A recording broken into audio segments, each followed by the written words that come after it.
everybody! I was just recording the video, this next orchid video, a second ago, and I got about 6 minutes in and the video just stopped recording, which was really irritating, so I've got to start all over again anyway. So, hello! Nice to see you all again. It's been about 7 weeks since the last tutorial, and during that time we're still in lockdown at the moment in the UK, and I haven't been able to cut my fringe and I look like I'm in lockdown. I've been doing lots of gardening. Sorry about the soil under my nails. I have washed them, but it's just when you garden all the time that happens.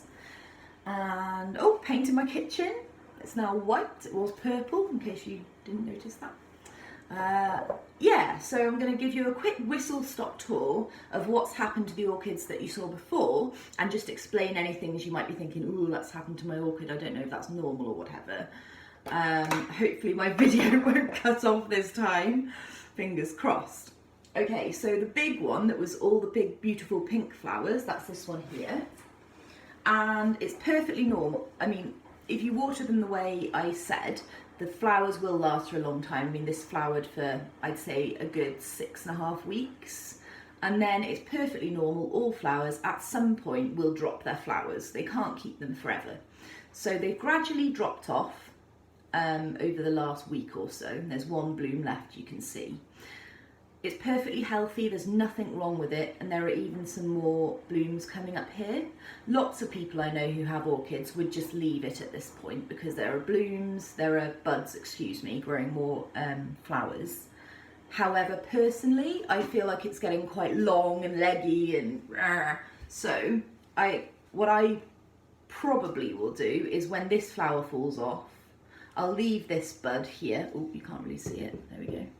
Leave this bud here growing, but this one, because it's quite tall and leggy, personally I think maybe I might let them flower and then cut it, I don't know, but I think I'm probably going to cut it off to about here.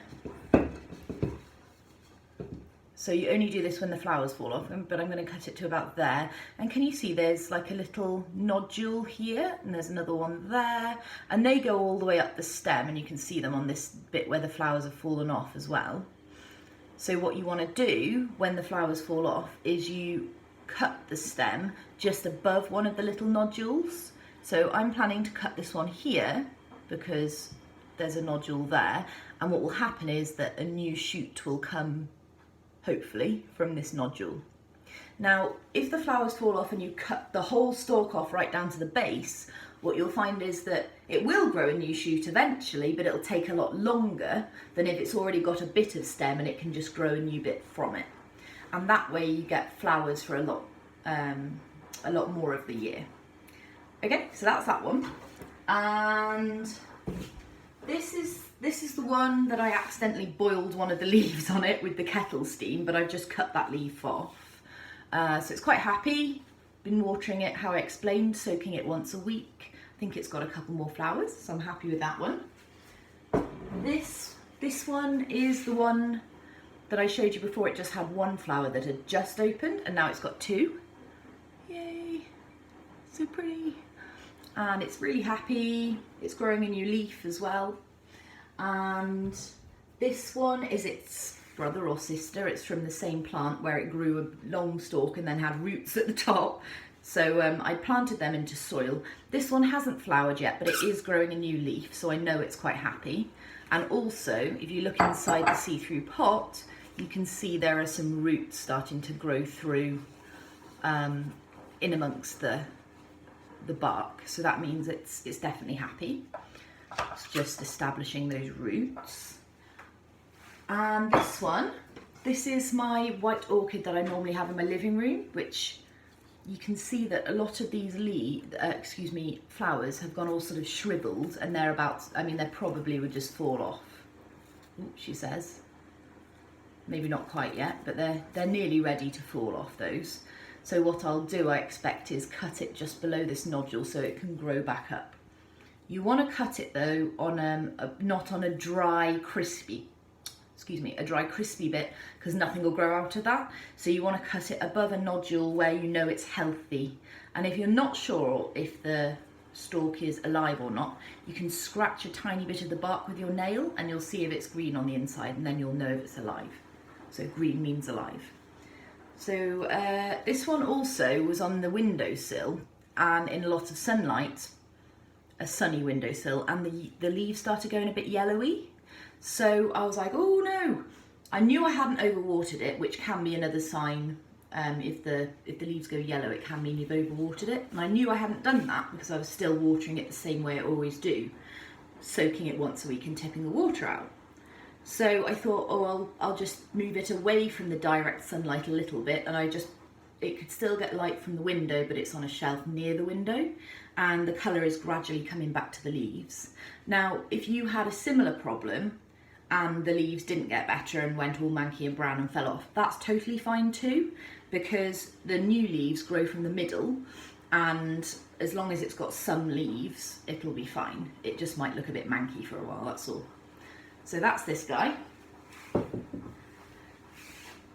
Now, pretty much caught up with where my video cut off last time, so I really hope it lasts. This is the one I want to show you how to repot. It's not looking very happy.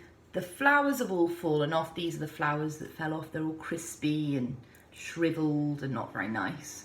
And this bit's gone all sort of crusty and dead looking. Also, you can see it's kind of climbing up out of its pot. The roots are growing like this out of its pot, which tells me it really needs repotting. And also, the leaves are not nice and dark green. They're not that bad, but they're not that great either, which makes me feel like maybe it needs a bit more, some more nutrients. It might need some more compost, some more bark with some fresh nutrients. And also, I haven't repotted this one for like, I don't know, maybe 2 years, a year? A long time. It's definitely been at least a year. And I wouldn't repot orchids any more than once every 6 months, and that's maximum. You don't want to repot them any more frequently than that.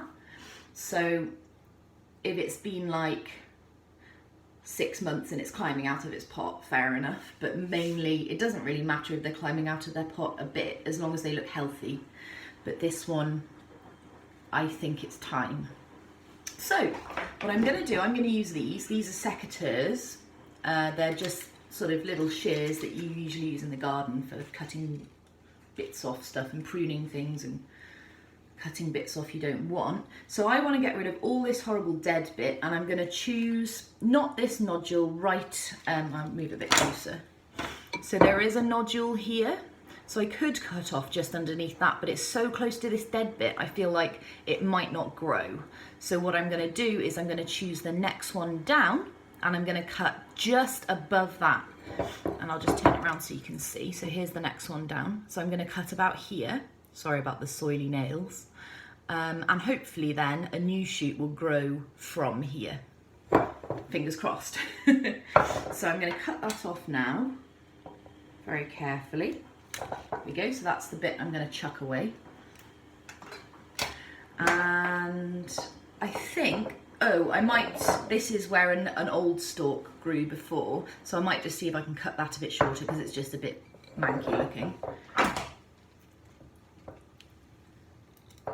Is it going to let me? I don't want to damage the leaves. There. So I've just managed to cut off a little bit more. Good, so this orchid, when I repotted it, whenever it was, a couple of years ago, my front garden, which is now a drive, was a sort of flat garden. It was all covered in bark, and I was like, oh brilliant, I'll just use some of that bark to repot my orchid.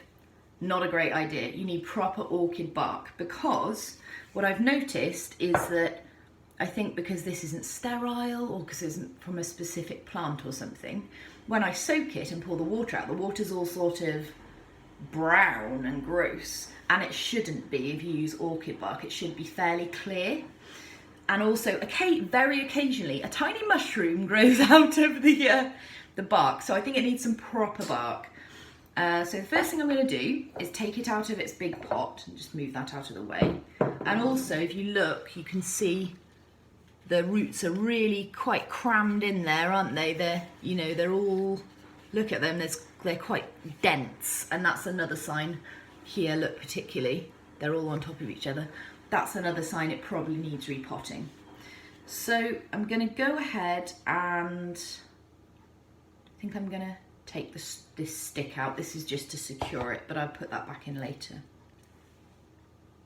Shall I? Maybe I'll just leave it for now. Okay, so I'm just using a washing up bowl to tip the old bark into. And normally if you're repotting an orchid, you would want to put it in a slightly larger pot. I haven't got a slightly larger pot, I've only got a massive one. And also I want to get rid of the bark. Normally I would just put it with its bark into a new bigger pot and then fill it with extra bark. But I want to get rid of this old bark as much as I can. So I think I'll be able to get it back into the same pot, fingers crossed. So I'm just going to gently hold it at the base and turn it upside down. You can see some of the bark's falling out already. And I'm going to just gently squeeze the pot all the way around. So I'm just gently squeezing, and then keep doing that until the orchid naturally falls out. You don't want to wrench it out of its pot. Sometimes the roots will grow through these holes. If you have to snap them off to get it out, it's not the end of the world, so don't panic about that. It's just this one's not. So keep squeezing. Hopefully, oh, here he comes. Dun, da, da, da. There he is. So let's have a little look, shall we? It's pretty cool. So you can see now all the roots. Can you see how they're really nice, juicy, happy, healthy roots? But they're all very cramped together. So what I'm going to do now is try and sort of shake off some of this not proper bark that I used before. You know, if you are repotting an orchid, be careful, try not to break the roots as well. Here, look, I could just snap the root off, but I'm just going to be very, very, very gentle. And then hopefully the root won't break. It's not the end of the world if it does, but as much as possible you want to try not to break. You see, that's not going to come off, so I'm going to leave it because I don't want to risk breaking the root. Okay, let's see if we can get a few more pieces out. So I'm just gently flaking the sort of outside bits really. Ooh, look, this bit's dangling down. Dingle dangle. So I'm just gently flaking away this bark, which I know isn't proper orchid bark, but if you are repotting an orchid that did have proper orchid bark in it, then you don't need to do this. You can just put it straight in and fill it with more orchid bark. So I just want to get as much of this out as I can because I know it's not ideal really. Oh, it smells a bit fusty. But that's probably because I used the wrong bark. No. Okay, I think we're nearly there. I'm not going to take all of the bark out because I want to let it have something to hold on to, I suppose. But I'm just going to get the worst of it out. Okay, cool. So it's quite interesting actually. You can actually see this bit here is the size of the pot it was originally in, and these are all the new roots that have grown out of it. So there we go. Anyway, let's get cracking, shall we? Oh, these bits at the top are bothering me. They're all horrid. Get out. Get out. Don't like you, horrible bits of manky bark. Get out. Yeah, that'll do, I think. Okay, cool. She says. One more bit. So now I've got my orchid, got most of the excess bark removed. So if I put it straight back into its pot, it's not going to have any bark underneath.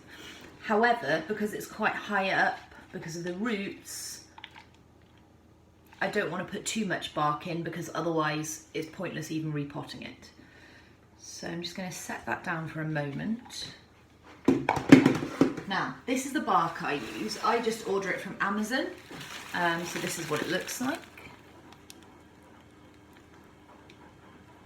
But you can get, as long as you just type in orchid bark, that's pretty much what you need. So I'm just going to kind of put a little bit in the bottom, just to give something for the roots to sit on really. And then, whoops, it's all dropping more bark everywhere. My husband is not going to be happy. The kitchen's just going to be covered in bark. Now, this is not ideal because it's not really low enough down in the pot, but I'm going to be brave and I'm going to break a couple of these roots off. Oh, I'm scared. It's going to be fine. It's going to be fine. Okay, I'm not going to break them off. I'm going to cut them off, which is probably much more sensible anyway. Let's see. I'm just cutting them off enough that I can fit it into the pot, really.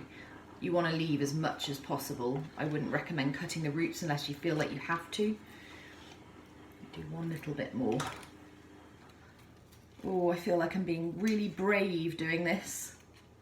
Because the thing is, when you cut the roots on a plant, it kind of traumatizes them. So really, you want to avoid doing this if you can. But needs must. So there we go.